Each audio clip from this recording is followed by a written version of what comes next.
Le président Laurent Gbagbo a décidé de jeter le corps de Stéphane Guibré dehors. C'est de ça qu'il s'agit. Comme on le dit souvent, un soldat indiscipliné peut causer la mort de 1000 soldats. Donc quand tu as un soldat indiscipliné à côté de toi, il faut jeter son corps dehors pour montrer que nul n'est indispensable. Et le président Laurent Gbagbo, il incarne vraiment la vision qu'on a de lui. Parce que les gens qui sont autour du président Laurent Gbagbo là, ils veulent donner raison au gore. C'est-à-dire que vous qui êtes auprès du président Laurent Gbagbo, vous voulez donner raison au gore. Parce qu'il y a des gens qui disent, nous là, on est pour Gbagbo dans l'âme jusqu'à la mort. Mais on ne rentre pas au PPACI. Vous étiez à 2 doigts de leur donner raison. Parce qu'ils disent qu'au PPACI là, ce n'est pas la volonté du président Laurent Gbagbo qui s'est fait là-bas. C'est la vôtre. Ils disent Stéphane Guibré avec son groupe là, ils sont en train de manipuler le président Laurent Gbagbo, pas plus tard que longtemps.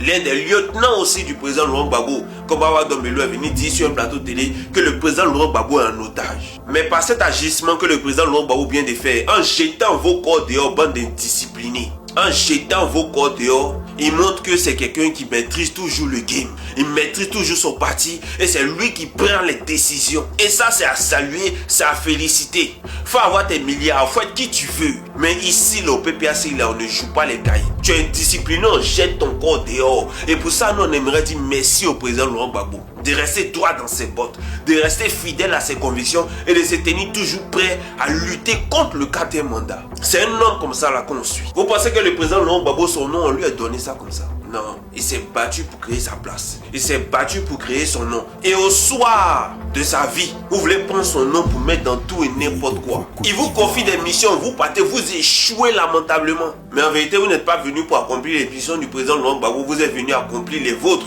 Mais en se servant de son nom, en se servant de sa popularité, en voulant vous créer un espace autour de lui. Parce que vous n'êtes pas des vrais hommes. Vous n'êtes pas capable de sortir avec vous-même votre nom pour que les gens puissent vous regarder, pour que les gens puissent vous assister. Il y a des gens, des camarades de lui, du président Laurent Gbagbo, qui ont décidé de soutenir Gbagbo, mais de ne pas être au PPACI. C'est à cause de vous. Et aujourd'hui, la finalité, c'est quoi? La finalité, c'est quoi? Comment on regarde ces gens-là? On les regarde comment aujourd'hui? On les regarde comment? Comment est-ce qu'on les regarde? Quelle analyse ils font de ce qui se passe actuellement au PPACI? Vous êtes en train de décevoir tout le monde. Vous êtes en train de décevoir tout le monde. Et heureusement que le président Laurent Gbagbo est resté ferme sur sa position en se séparant de vous. On va prendre des gens qui seront capables de continuer. Et le pire, c'est que les gens qui sont capables de continuer, c'est vous les mêmes là qui les mettez les bâtons dans les roues. Pour les empêcher de se faire une place. Pour les empêcher d'accomplir leur mission autour du président Laurent Gbagbo. Parce que vous voulez le nom, vous voulez les honneurs. Alors que vous faites horreur au parti. Vous faites horreur aux partisans. En tout cas, moi, je suis là pour dire merci au président Laurent Gbagbo d'avoir jeté le corps de ces gens-là dehors pour qu'on puisse se concentrer sur la lutte dans laquelle on s'inscrit. C'est non au 4e mandat et le 4e mandat n'aura pas lieu. C'est de ça qu'il s'agit. Merci beaucoup, président Laurent Gbagbo.